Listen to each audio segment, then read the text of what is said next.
Herkese merhaba. Bugün acur ve kelek turşusu yapacağız arkadaşlar. Bunu bence mutlaka denemelisiniz. Çok farklı, çok lezzetli oluyor. Dilerseniz içerisine acı biber koyup turşuyu acı halinde getirebilirsiniz. Hadi öyleyse tarife başlayalım. Öncelikle aldığımız acur ve kelekleri gösteriyorum size. Daha sonra da pazardan aldığımız sarımsakları görüyorsunuz. Kastamonu Taşköprü sarımsağı.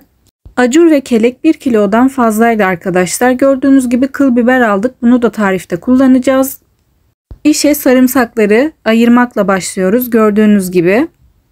Videonun sonunda göreceksiniz. Biz çok fazla turşu yaptığımız için 15 baş sarımsak kullandık. Diğer videolarımda da görebilirsiniz. Kanalıma girip diğer turşu videolarıma da bakabilirsiniz bu arada.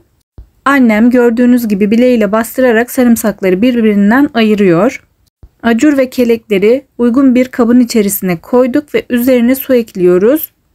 Kirlerinden arınması için bir yarım saat kadar böyle bekleteceğiz. Daha sonra da çeşmenin altında güzelce yıkayacağız. Bütün tozu toprağa gitsin diye yapıyoruz arkadaşlar. Gördüğünüz gibi sarımsakları ayırdık ve daha sonra yine uygun bir kabın içerisine koyacağız.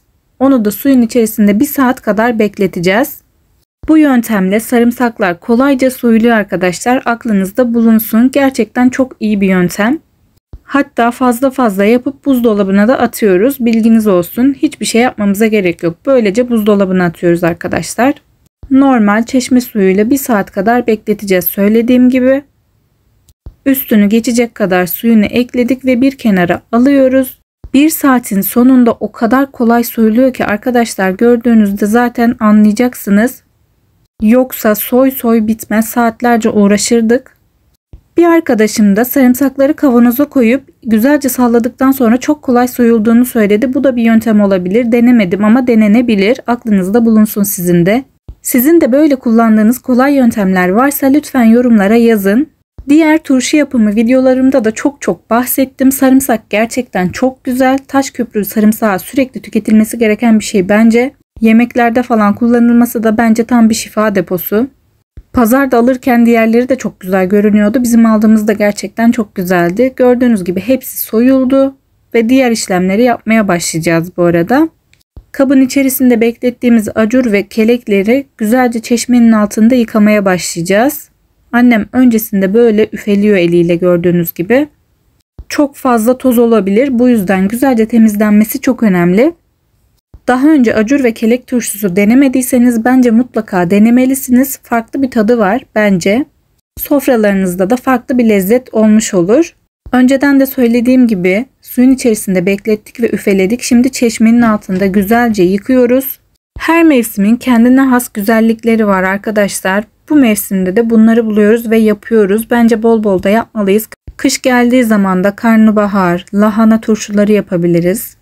Onun da tarifi kanalımda mevcut. İsterseniz bakabilirsiniz. Hepsinin tadı, görüntüsü birbirinden güzel oluyor. Benim yaptığım turşuları siz gördünüz arkadaşlar. Sizin farklı yaptığınız turşular varsa eğer benimle paylaşırsanız çok sevinirim. Bu turşunun içerisine bir de yeşil domates konuyor arkadaşlar. Biz pazardan almayı unutmuşuz. O yüzden sadece bunlarla kuracağız. Tabii bir de kıl biber olacak içerisinde. Bolca da sarımsak. Bunların yıkama işlemi bitti. Şimdi de kıl biberlerimizi yıkıyoruz. Bunlar da çok güzeller. Bu arada bu biberler tatlı arkadaşlar. Siz isterseniz acı biber de kullanabilirsiniz. Yine hem bunu kullanıp hem acı olarak.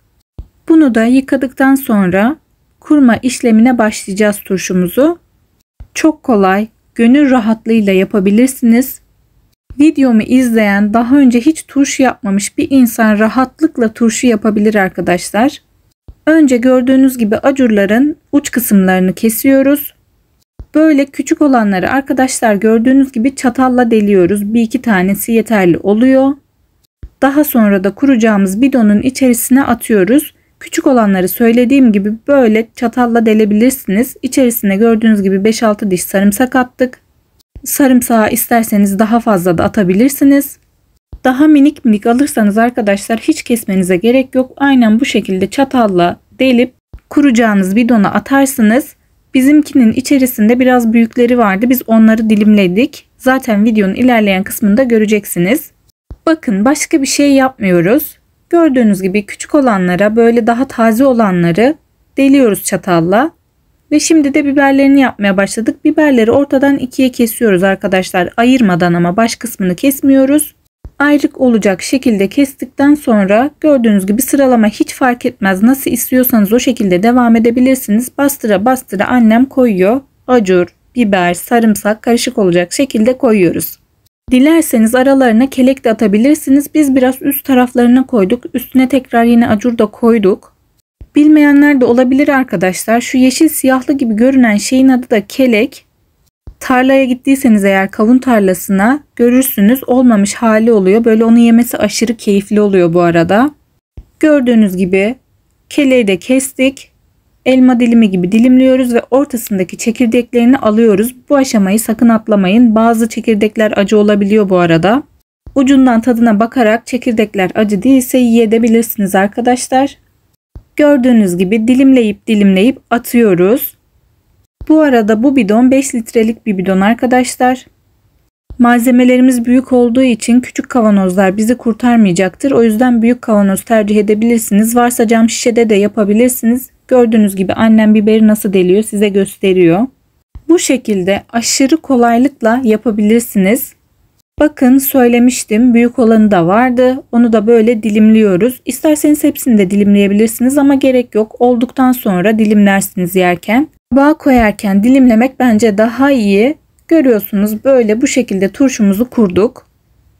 Son aşama olarak annem sarımsak ekliyor ve daha sonra üzerine bolca maydanoz koyuyor. Arkadaşlar maydanoz önemli bir nokta. Sakın atlamayın bu aşamayı.